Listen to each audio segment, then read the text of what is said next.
Welcome to Killick & Co.'s podcast on the 2nd of December. First day of the trading month, and December over the course of the last 10 years has always and consistently provided a positive return. Last year in December the FTSE gained around 0.5%. So the big question is, can we achieve the same this year? Well, the start is slightly weaker for the FTSE, being driven this morning by PMI data, Purchasing Managers Index data, from across Europe. This is a sentiment gauge, and the number from Spain came in well below expectations.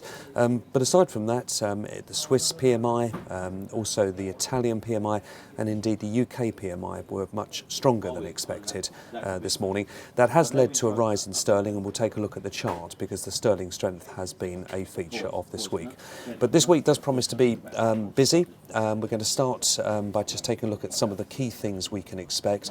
As mentioned, it's really been dominated this morning by PMI data out from Europe, but as we go further through the week, we can see that on Wednesday we have some of the ISM data from the US.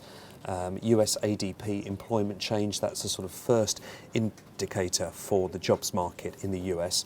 Of course, on Friday we have the non-farm payrolls number, where the consensus at the moment appears to be around 180,000 new jobs created. On Thursday we have the Bank of England rate decision, and we also have details out from the ECB on their interest rates, and also on Thursday George Osborne speaks at the autumn statement, where the indication is that he may well have some positive giveaways and be talking about economic growth for 2014 of around 2.5%. This year, 2013, the growth number looks like it's running at around twice the rate he first indicated back in March at the time of the last statement. So more positive news from the UK here. Now, turning just to some of the charts for the day. Well, looking back at last week, good performance from Compass Group. Compass shares hit an all-time high last week on the back of stronger trading update. This is the world's largest catering group, and the company showed stronger growth on revenue and around about a 0.2% increase in gross margin, and that was supportive of a further share price increase for Compass Group, one of our core holdings. We had this morning news from the energy companies who are looking to try and reduce energy bills. On average, it's coming through at just over £50 per year for the average UK energy bill. This is being largely achieved through the environmental taxes that the government are looking to make some changes to, just spreading out the cost of the development for these companies, and that's allowing them to reduce somewhat the increase that is being proposed on energy bills.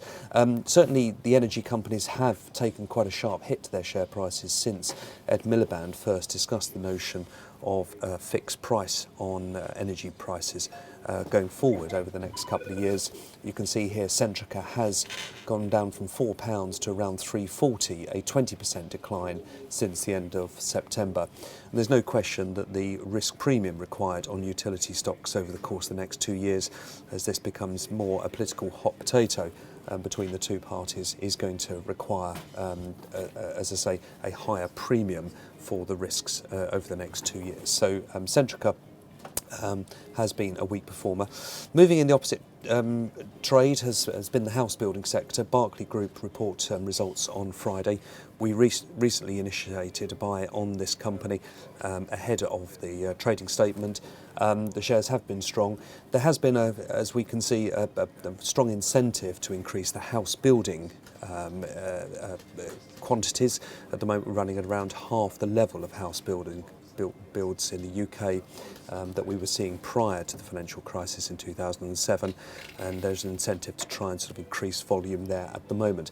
Last week, however, we did see the government feel that they could just take their foot off the funding for lending scheme for mortgages, and that scheme is going to come to an end, and that being sort of seen as a sort of beginning of a process of reducing stimulus to the markets, saw the pound increase. You can see there trading 164.20 1.20 to the dollar, back up towards the sort of top end of that trading range seen back through 2009, and certainly the pound euro trading through 121.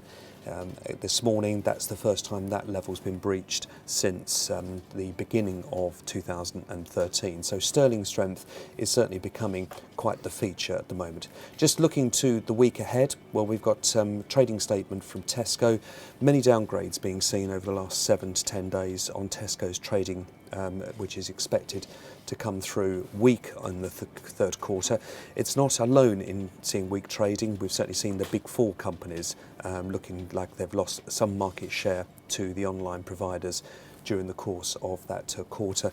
And of course, I think there has been a really quite sluggish consumer market for food buying during that time.